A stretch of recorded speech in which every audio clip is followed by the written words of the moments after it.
Hello guys, स्वागत करता हूं आप सभी का अपने इस यूट्यूब चैनल पॉलिटेक्निकल क्लास पर। तो गाइस, आशा करता हूं आप लोग अच्छे होंगे।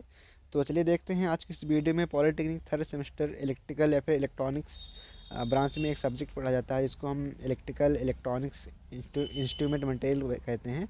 तो देखिए, यहाँ पे हम जो है इलेक्ट्रिकल या फिर इलेक्ट्रॉनिक्स जो आपके मटेरियल हैं तो उसको हम पढ़ने वाले हैं, जिसमें हमारा चल रहा था चैप्टर नंबर 4। हमारा यहाँ पे चैप्टर नंबर 3 जो है यहाँ पे कंप्लीट हो गया है।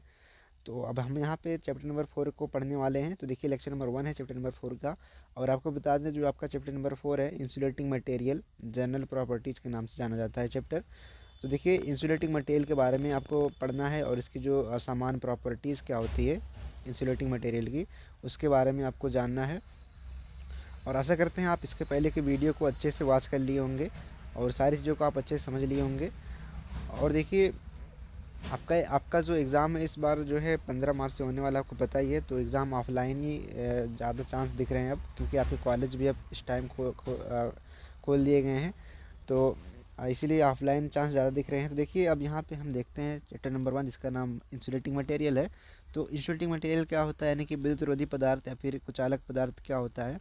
तो आपने कुचालक पदार्थ की परिभाषा तो जान ही रहे होंगे। तो जो कुचालक पदार्थ होता है वही हमारा विद्युत रोधी पदार्थ होता है, जो क्या करता है, विद्युत धारा के मार्ग में रुकावट उत्पन्न करता है। तो देखिए, वे पदार्थ जो विद्युत के कुचालक होते हैं उन्हें अचालक पदार्थ अथवा विद्युत रोधी पदार्थ कहते हैं। तो विद्युत के जो कुचालक होते हैं, मतलब जो विद्युत धारा को रोकने का कार्य करते हैं, वह हमारे विद्युत रोधी पदार्थ कहलाते हैं, यानी कि इंसुलेटिंग मटेरियल कहलाते हैं। अब देखिए, यहाँ पे इसके बारे में और जान लेते हैं क्या क्या है। देखिए, अर्थात वे पदार्थ जिनकी प्रतिरोधकता सबसे ज़्यादा होती है और चालकता सबसे कम होती है। अब देखिए, प्रतिरोधकता यहाँ पे क्या होगी, रेजिस्टिविटी यहाँ पे ज़्यादा ही होगी और जो चालकता होगी कम होगी, क्योंकि तभी हमारा विद्युत रोधी पदार्थ कहलाएगा। और देखिए, विद्युत रोधी पदार्थ कहलाते हैं तो जिनकी प्रतिरोधकता सबसे ज़्यादा होगी और चालकता सबसे कम होती है, हमारे विद्युत रोधी पदार्थ कहलाते हैं। अब हम एग्जाम्पल की बात कर लें दोस्तों, देखिए यहाँ पे हमारा पेपर है, प्लास्टिक है, वुड है, एस्बेस्टस है, रबड़ है, माइका है, अधातु पदार्थ आदि।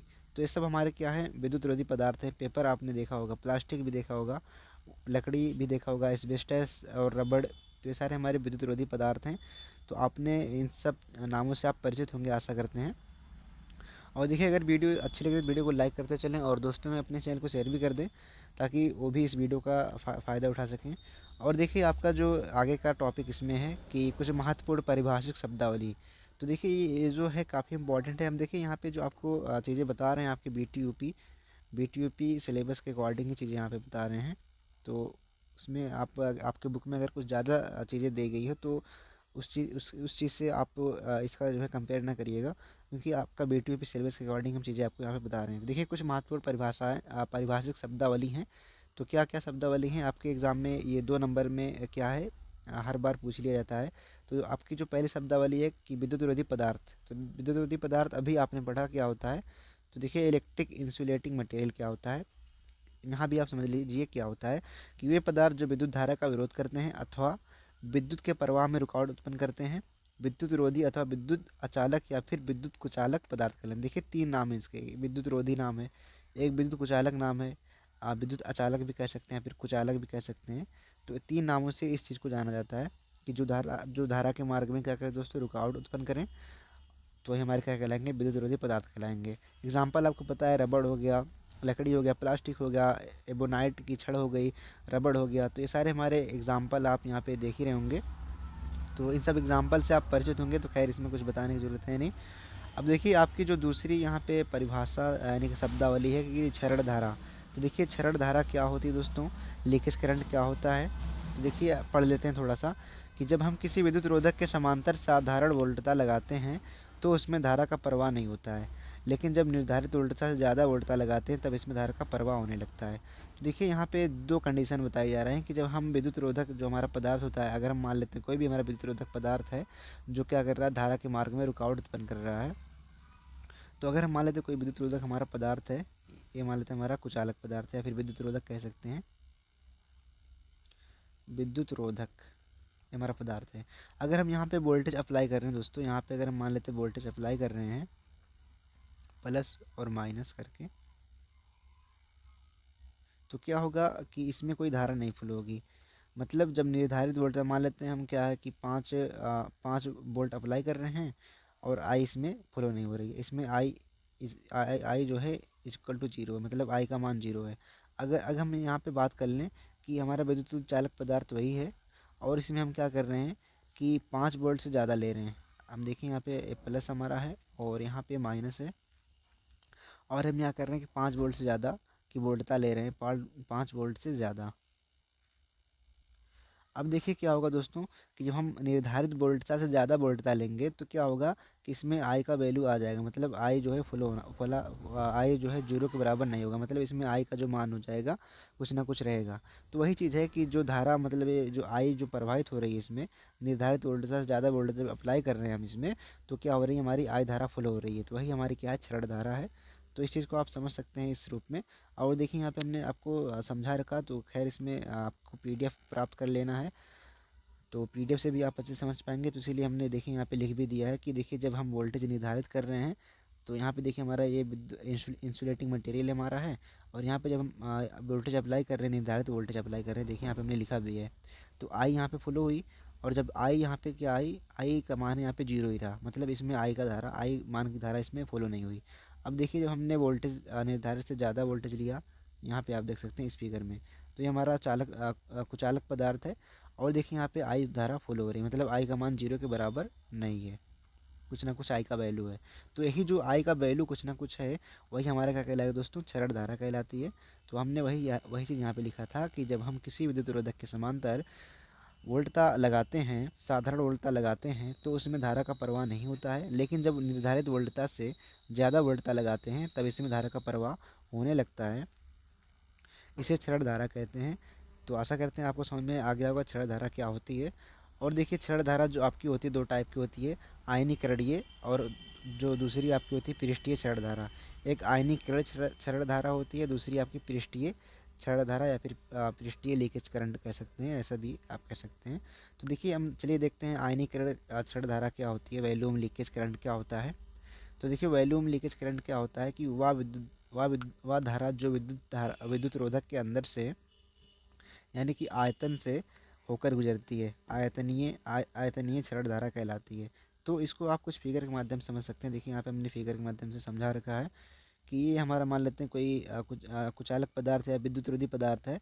तो एक ऐसी धारा जो क्या कर रही है कि इसके आयतन से होकर के गुजर रही है, देखिए इसके आयतन से ये आई मान की धारा जा रही है, तो वही हमारी क्या कहलाएगी, आयतनीय क्षण धारा। मतलब ये जो धारा यहाँ से गुजर रही है दोस्तों, ये हमारी आयतन से इसके अंदर से, मतलब इसके आयतन से होकर के गुजर रही है, इसीलिए इसको हम क्या कहेंगे दोस्तों, आयतनीय क्षण धारा कहेंगे। तो आशा करते हैं आयतनीय क्षण धारा भी आपको क्लियर हो गया होगा क्या होता है।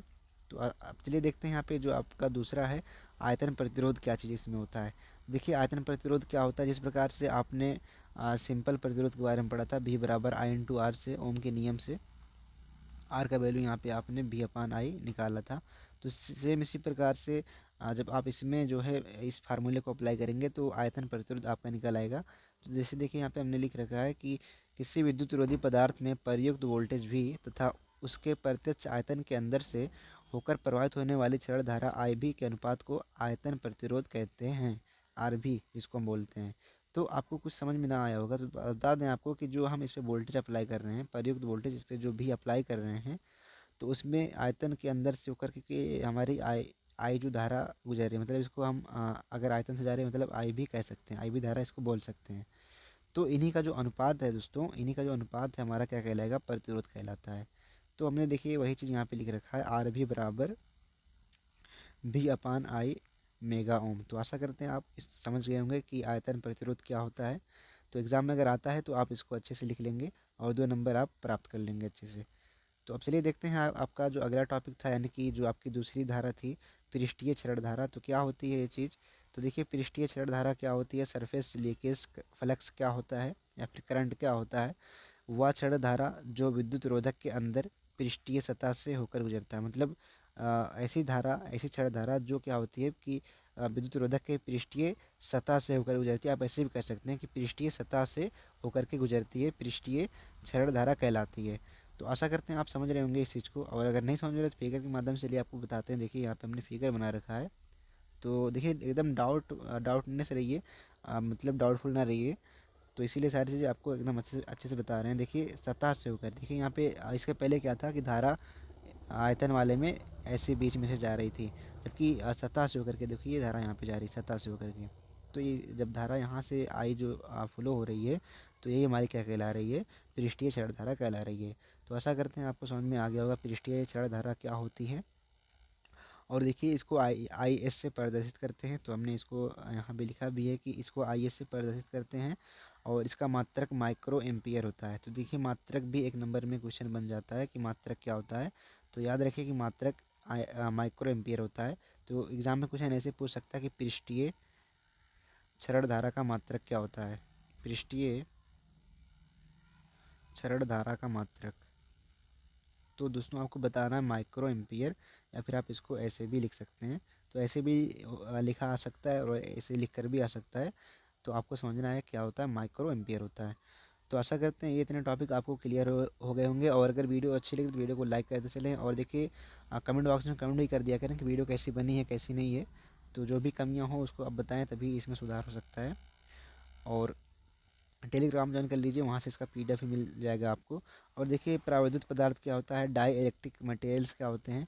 तो देखिए प्राविद्युत पदार्थ क्या है, तो आपको बता दें कि दो चालक पदार्थ के मध्य स्थित कोई कुचालक पदार्थ जब विद्युत आवेश के रूप में विद्युत ऊर्जा का संग्रह करता है तो उसे परावैद्युत पदार्थ कहते हैं। तो देखिए आपने एक संधारित्र के बारे में पढ़ा होगा। तो आपने उस टॉपिक में परावैद्युत पदार्थ के बारे में, डाइलेक्ट्रिक मटेरियल के बारे में पढ़ा होगा। तो वही चीज़ यहाँ पे भी है कि जब दो हमारा दो चालक पदार्थ होता है, देखिए आपको फिगर के माध्यम से अगर बताएं, तो यहाँ पे देखिए हमने चालक पदार्थ लिया, कंडक्टर मटेरियल लिया दो यहाँ पे। एक वाला ये है फर्स्ट वाला, और ये दूसरा कंडक्टर मटेरियल है। जब हमारा ये कंडक्टर मटेरियल है और इसके बीच में हम क्या कर रहे हैं, इंसुलेटिंग मटेरियल रख दे रहे हैं। देखिए आई एम मतलब इंसुलेटिंग मटेरियल इसके बीच में देखिए रखे हमने। तो यही जो हमारा होता है परावैद्युत पदार्थ कहलाता है। तो देखिए हमने वही चीज़ लिखा है कि जब दो चालक पदार्थ के मध्य स्थित कोई कुचालक पदार्थ जब विद्युत आवेश के रूप में विद्युत ऊर्जा का संग्रह करता है तो वह परावैद्युत पदार्थ कहलाता है। मतलब यहाँ पे क्या है कि ये हमारा चालक पदार्थ है, आप ये समझिए कि संग्रह कैसे करता है। देखिए हमारा कंडक्टिंग मटेरियल है, भी कंडक्टिंग मटेरियल है। जब इसमें धारा का फ्लो होगा तो फिर क्या होगा, इलेक्ट्रॉन जो होगा इसमें से निकलेगा, मतलब इलेक्ट्रॉन का फ्लो होगा। तो जो इलेक्ट्रॉन का फ्लो होगा, ये जो इसके बीच में हमने conducting material insulating material material रख रखा है यहाँ पे। तो क्या होगा कि इलेक्ट्रॉन इसमें समाहित हो जाएगा, मतलब इलेक्ट्रॉन क्या होगा, यहाँ पे संग्रह करेगा। तो यही जो संग्रह करेगा, तो इसीलिए इस पदार्थ को हम क्या कहते हैं, यहाँ पे परावैद्युत पदार्थ कहते हैं। तो आशा करते हैं आप समझ गए होंगे कि आपका जो परावैद्युत पदार्थ होता है यानी कि डाई इलेक्ट्रिक मटेरियल होता है क्या होता है। तो आशा करते हैं ये टॉपिक भी आपको क्लियर हो गया होगा। अब देखिए परावैद्युत स्थिरांक क्या होता है, डाई इलेक्ट्रिक कांस्टेंट क्या होता है। तो देखिए परावैद्युत स्थिरांक क्या होता है कि किसी परावैद्युत पदार्थ की अपेक्षिक विद्युतशीलता को उस पदार्थ का परावैद्युत स्थिरांक कहते हैं। देखिए कोई भी पदार्थ हो जो उसकी अपेक्षिक विद्युतशीलता होती है, उसी को हम क्या कहते हैं, परावैद्युत स्थिरांक कहते हैं। तो आशा करते हैं डाइलेक्ट्रिक कांस्टेंट आप समझ गए होंगे। इसे हम ई आर से अक्षर से व्यक्त करते हैं, जिसका मान x से कम, यानी ई आर का जो वैल्यू होता है x से कम होता है। तो इसको भी आप याद रखिए कि ई आर का वैल्यू वैल्यू मतलब परावैद्युत स्थिरांक का वैल्यू क्या होता है दोस्तों, x से कम होता है। तो एक नंबर क्वेश्चन ऐसे बन जाता है। और देखिए आगे क्या लिखा गया है कि अपेक्षिक विद्युतशीलता बराबर जो हमारा होता है ई आर, अपेक्षिक विद्युतशीलता जो हमारा ई आर बराबर होता है किसके बराबर होता है, ई ए अपान ई not. E A upon E not होता है, जहाँ पे ई हमारा क्या है, वायु की विद्युतशीलता यानी कि एयर की विद्युतशीलता है, और ई नॉट क्या है, निर्वात की विद्युतशीलता है। तो आशा करते हैं चीज़ें भी आप समझ गए होंगे। और देखिए ई नॉट का वैल्यू भी दे रखा है यहाँ पे कि 8.854 इंटू 10⁻⁻12 फैरेड अपान मीटर ई आर होता है। तो ये जो यहाँ पे ई आर का मान है इतना होता है। तो इसको भी आप याद कर लें, कभी कभी क्या होता है एग्ज़ाम में पूछ लेता है इस चीज़ को एक नंबर में। और देखिए परावैद्युत स्थिरांक जो बराबर होता है अपेक्षिक विद्युतशीलता, तो मतलब जो अपेक्षिक विद्युतशीलता होती है हमारा परावैद्युत स्थिरांक कहलाता है। तो इसमें जो ई आर यहाँ पे अपेक्षिक विद्युतशीलता लिखा गया है, उसको हम क्या लिख सकते हैं, यहाँ पे परावैद्युत स्थिरांक भी कह सकते हैं, परावैद्युत स्थिरांक भी इसको हम बोल सकते हैं। तो इसमें कोई हर्ज नहीं है। तो आशा करते हैं ये भी टॉपिक आपने समझ लिया होगा। अगर कोई कन्फ्यूज़न है तो कमेंट बॉक्स में कमेंट कीजिए कि यहाँ पे ये प्रॉब्लम थी, तो उसको भी सॉल्व किया जाएगा। बाकी देखिए यहाँ पे आपका जो अगला टॉपिक है परावैद्युत हानि। तो परावैद्युत हानि यानी कि डाई इलेक्ट्रिक लॉस क्या होता है। तो वो चीज़ देखिए क्या होता है कि विद्युत रोधी पदार्थ पर प्रत्यावर्ती वोल्टेज अप्लाई करने से, तो देखिए जो भी हमारा विद्युत रोधी पदार्थ होता है, रबड़ हुआ, कांच हुआ, या फिर हम कह सकते हैं प्लास्टिक हुआ, तो यदि हम उस पर प्रत्यावर्ती यानी कि एसी वोल्टेज क्या करते हैं, अप्लाई करते हैं, ऊर्जा का क्षय यानी कि डिफ्यूजन ही परावर्तित हानि कहलाता है। मतलब क्या होता है कि अगर हम मान लेते हैं कि यहाँ पे कोई हमारा इंसुलेटिंग मटेरियल है, परावर्तित पदार्थ है, तो अगर हम क्या कर रहे हैं, यहाँ पे वोल्टेज अप्लाई कर रहे हैं, एसी वोल्टेज अप्लाई कर रहे हैं, मान लेते हैं भी यहाँ पे वोल्टेज हमने अप्लाई किया, एसी वोल्टेज, तो इसमें जो ऊर्जा का क्षय होता है, मतलब यहाँ से जो ऊर्जा का डिफ्यूज़न होता है, जो इसमें से ऊर्जा निकलती है, वही जो हमारी कहलाती है परावर्तित हानि कहलाती है। तो जितना ज़्यादा आप वोल्टेज बढ़ाएंगे उतनी ज़्यादा ऊर्जा का क्षय होगा, तो मतलब उतनी ज़्यादा परावर्तित हानि होगी। तो ऐसा करते हैं, ये चीज़ आप समझ गए होंगे कि परावर्तित हानि क्या होती है। अब देखिए यहाँ पे और लिखा गया है कि ऊर्जा का क्षय होने के कारण विद्युत पदार्थ गर्म हो जाता है, जिसके कारण क्षरण धारा यानी कि लीकेज करंट अप्लाई वोल्टेज से 90 डिग्री अग्र ना होकर 90 डिग्री से कम अग्रगामी होती है। तो देखिए लीकेज करंट आपने अभी पढ़ा कि लीकेज करंट क्या होता है। तो देखिए जब हमारा जो परावर्तित पदार्थ होगा, जब हम क्या करेंगे, हमारा हम मान लेते हैं परावर्तित पदार्थ है, इंसुलेटिंग मटेरियल है, इस पर हमने वोल्टेज अप्लाई किया, इस पर हमने क्या किया, वोल्टेज अप्लाई किया, तो ये हमारा गर्म हुआ, और जब गर्म हुआ तो क्या हुआ, ऊर्जा का क्षय हुआ, ऊर्जा का यहाँ पे क्षय हुआ। जब ये हमारा ऊर्जा का क्षय होता है तो फिर क्या होता है, जब हम इसको और अधिक गर्म करते हैं, और गर्म करते हैं,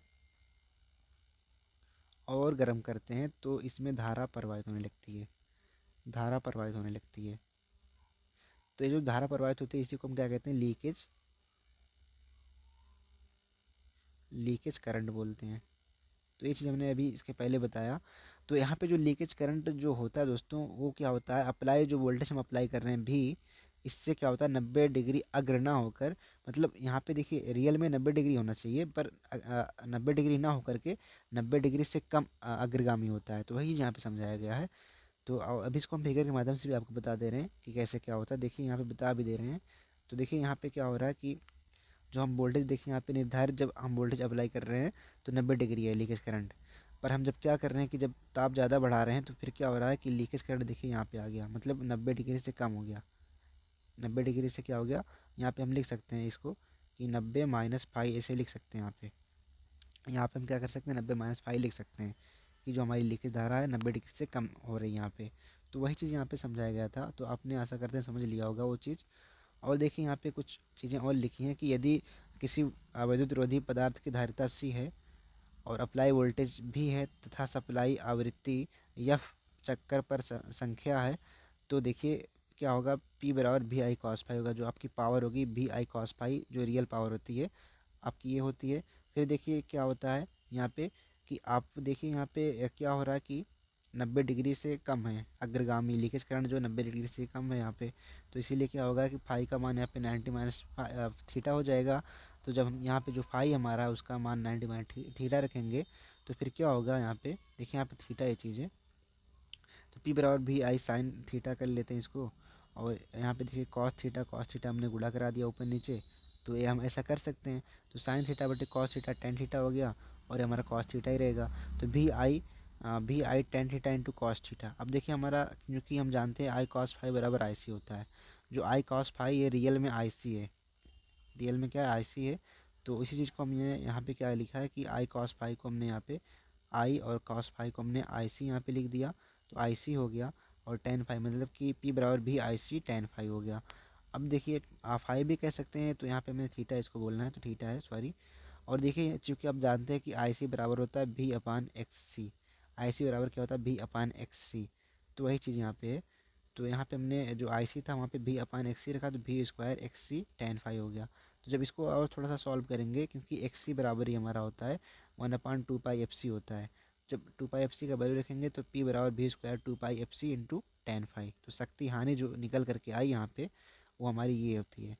तो शक्ति हानि जो होती है, जो शक्ति का लॉस, पावर का लॉस होता है, ये चीज़ हमारा होता है इसमें। तो ये चीज़ आप आशा करते समझ गए होंगे। तो अगर एग्ज़ाम में आता है तो आपको ऐसे ही लिखना है सारी चीज़ों को। अगर देखिए 2 नंबर में आता है तो आप यहाँ तक भी लिख सकते हैं, अगर 3 नंबर में आता है तो आपको पूरा अच्छे से दिखाना पड़ेगा सारी चीज़ें। तो आशा करते हैं आप समझ गए होंगे सारी चीज़ों को। और अगर ये वीडियो अच्छी लगी तो वीडियो को लाइक कर दें, और दोस्तों में अपने चैनल को शेयर भी कर दें। बाकी टेलीग्राम ज्वाइन कर लें, इसी चैनल के नाम से टेलीग्राम चैनल है, पॉलिटिकल क्लास के नाम से चल रहा है चैनल, तो उसको ज्वाइन कर लीजिए। बाकी आपसे मिलता है अगली वीडियो में, तब तक के लिए बाय बाय, टेक केयर।